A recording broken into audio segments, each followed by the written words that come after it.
રાજ્યમાં આજથી મેઘરાજાના ખમૈયાની હવામાન વિભાગની આગાહી. તો આગાહીકાર અંબાલાલ પટેલની બંગાળની ખાડીમાં એક બાદ એક સિસ્ટમને કારણે ભારે વરસાદનું અનુમાન.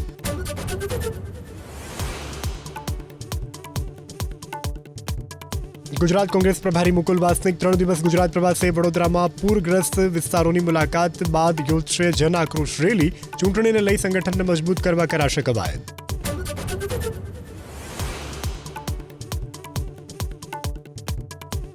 સીએમની અધ્યક્ષતામાં આજે રાજ્ય મંત્રીમંડળની કેબિનેટ બેઠક. અતિવૃષ્ટિથી કૃષિ પાકોને નુકસાની અને પીએમ પ્રવાસ અંગે થશે ચર્ચા.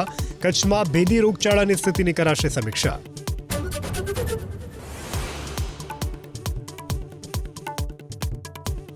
મોદી સરકારનો સિનિયર સિટીઝનના હિતમાં મહત્વનો નિર્ણય. 70થી વધુ વયના લોકોને પણ મળશે આયુષ્યમાન યોજનાનો લાભ. કેન્દ્રના નિર્ણયથી 4.5 કરોડ પરિવારને થશે ફાયદો.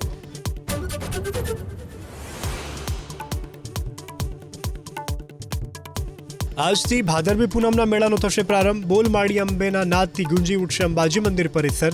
લાખો માય ભક્તો માટે 3.5 લાખ કિલો મોહનથાળ તૈયાર કરાયો પ્રસાદ.